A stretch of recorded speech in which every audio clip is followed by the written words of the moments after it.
Il était une fois mon Paula.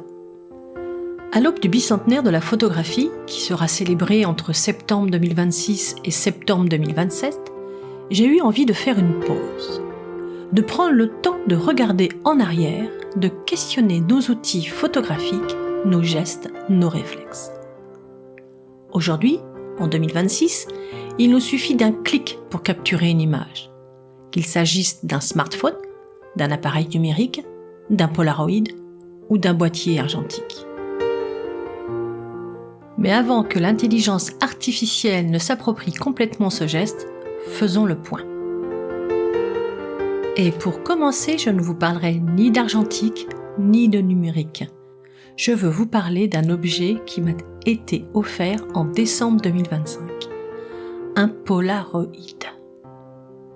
Ce cadeau m'a invité à renouer avec la création pure, avec le plaisir du geste et de l'attente.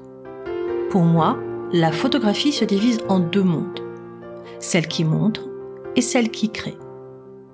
Comme en peinture, il y a le réalisme, qui cherche à représenter fidèlement le monde, et l'impressionnisme, qui traduit une émotion, une vision intérieure. Mon Pola, c'est un peu des deux, un témoin du réel et un outil de création. Selon le dictionnaire, le mot Polaroid désigne d'abord une feuille transparente de résine synthétique capable de polariser la lumière, et par extension, un appareil photo à développement instantané. Mais derrière cette définition un peu technique, il y a une belle histoire.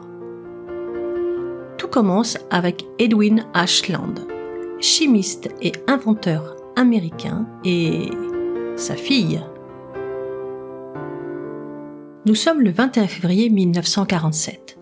Lors d'une promenade, la petite fille demande à son père pourquoi elle ne peut pas voir tout de suite la photo qu'il vient de prendre d'elle. Une question d'enfant, simple et lumineuse. Et pourtant, ce jour-là, elle déclenche une révolution.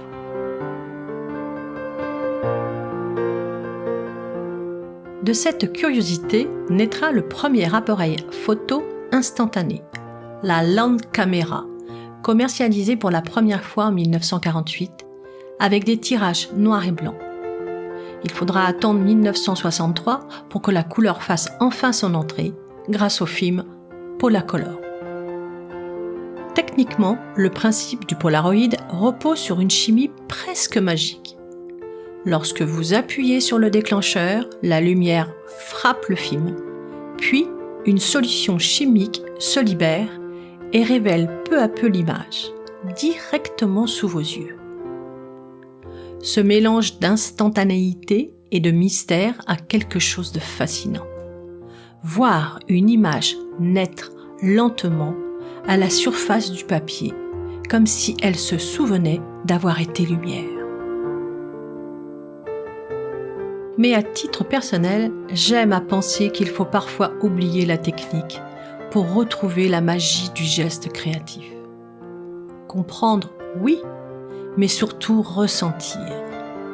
Laisser à d'autres le soin d'expliquer la chimie et à nous celui d'en faire une alchimie. Mais pourquoi ce retour du Polaroid ? Peut-être parce que la photographie instantanée, c'est un retour au naturel, à l'imprévu, à l'acceptation de l'erreur. Un rapport différent au temps, à rebours d'un monde trop parfait, trop rapide. Un monde où l'intelligence artificielle génère des images toujours plus spectaculaires, mais souvent sans âme. Le Polaroid, lui, n'a rien de parfait.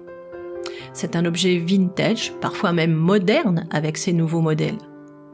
Comme un peintre qui change de pinceau ou de matière, huile, aquarelle, pastel, acrylique. On change simplement d'outil photographique. Mais au fond, ce qui compte, ce n'est jamais l'outil. C'est le regard, c'est la vision. Vous allez me dire, oui, mais avec Photoshop, on peut donner un effet vintage, argentique, ancien à n'importe quelle photo. Et je vous répondrai, oui, Moi aussi je le fais, je l'avoue. Mais le Polaroid, c'est autre chose.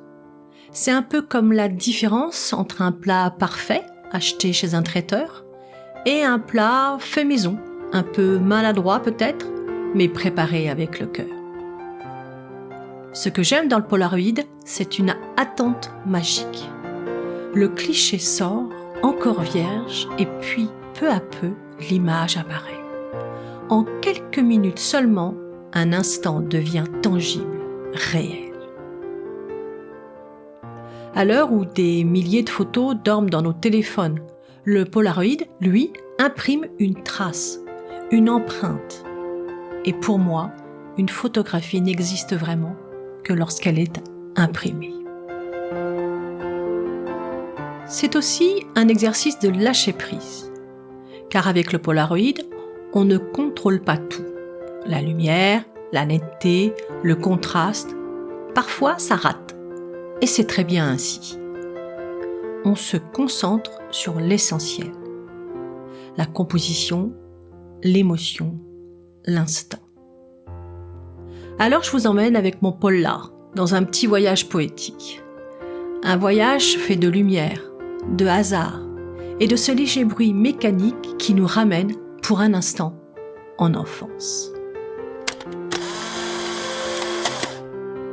En quelques mots, pourquoi la photo instantanée ?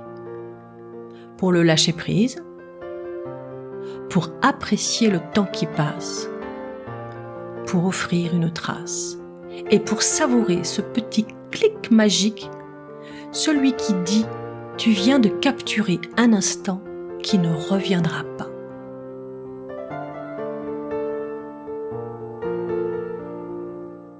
Je laisse maintenant la parole à un artiste contemporain que je connais bien et qui a accepté avec générosité de répondre à cette question « Pourquoi le Polaroid ?»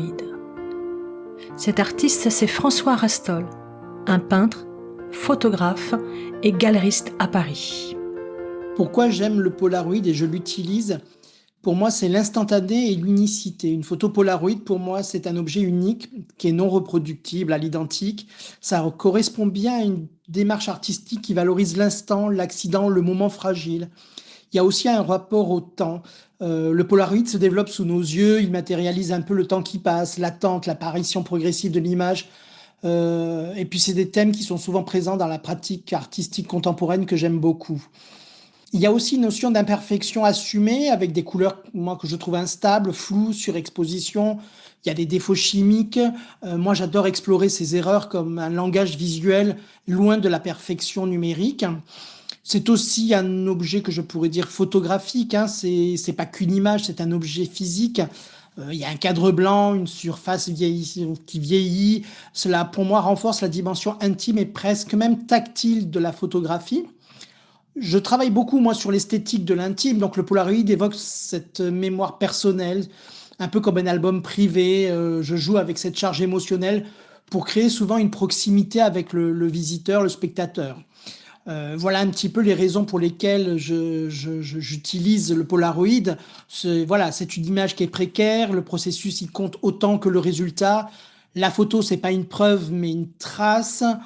C'est vraiment quelque chose qui est très très très propre à moi et je m'inspire beaucoup des travaux en Polaroid de Tarkovsky parce que c'est un rapport que j'ai en commun avec lui, avec le temps suspendu à l'image imparfaite qui dit plus que ce qu'elle montre.